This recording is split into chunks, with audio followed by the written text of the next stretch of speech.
Баршаңызға сәлем, қалдарыңыз қалай? Бүгін сіздерге керемет жұмсақ болып шығатын бауырсақтың рецептімен бөлісетін боламын. Алдымен арнама тіркеліп, қоңыраушаны басып қойыңыздар.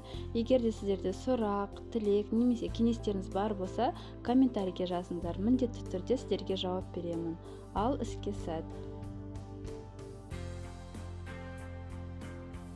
Алдымен ол үшін сұйық ашытқы қамырымызды дайындап аламыз. Ол үшін бізге жылы су, құрғақ ашытқы қосамыз, қант. Осының барлығын жақсылап араластырып, бетін жауып, шамалы 10 минуттай күтеміз.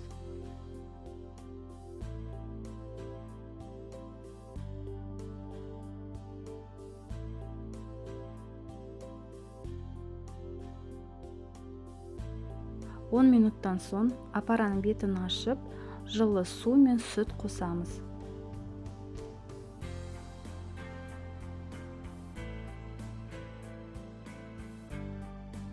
Ендігі кезекте майонез қосамыз. Әр азық-түлік сайын осылай араластырып отырған жақсы болады. Ертілген сары май, қант, тұз. Кейін елуден өткізген ұнымызды еселеп ақырындап қосып отырамыз.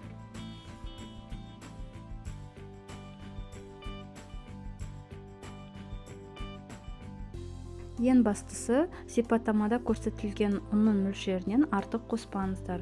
Жұп-жұмсақ етіп қамыр иіліп шығамыз. Басында қолыңызға осылай қамыр жабысуы мүмкін, бірақ көтерілген кезде жұп-жұмсақ болып шығады. 40 минут кішкене осылай бетін жауып, тыныш жерге қоямыз.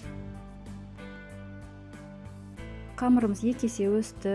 Үстелдің үстіне жақсылап ұн сеуіп аламыз.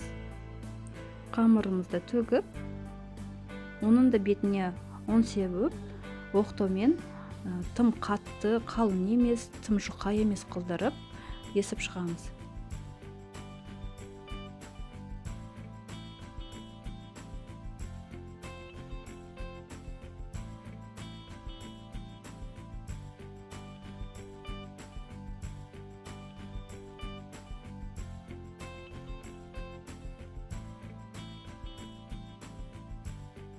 Бауырсақтарды осындай печеньеге арналған вырубкамен ойып алдым. Сіздер басқа да өзіңізге ыңғайлы ыдыспен, стаканмен істесеңіз болады. Бауырсақтарымыз сәл 20 минуттай демалсын. Уақыт өткен соң қызып тұрған майымызға бауырсақтарымызды пісіре бастаймыз. Осы рецептпен шамамен 1 килограмм бауырсақ шығады. Бауырсақтың қажетті мөлшеріне орай описаниедегі азық-түліктерді 2 есе көбейтесіз. Бауырсақтарымыз піскен кезде астына қағаз сүлгі қойып, оның барлығын жеке-жеке қойсаңыздар жақсы болады. Бірінің үстіне бірі қойып, тапталып, басылып қалмасын. Міне бауырсақтарымыз дайын, өте жұп-жұмсақ. Екінші күні де өзінің дәмін, түрін, түсін өзгертпейді.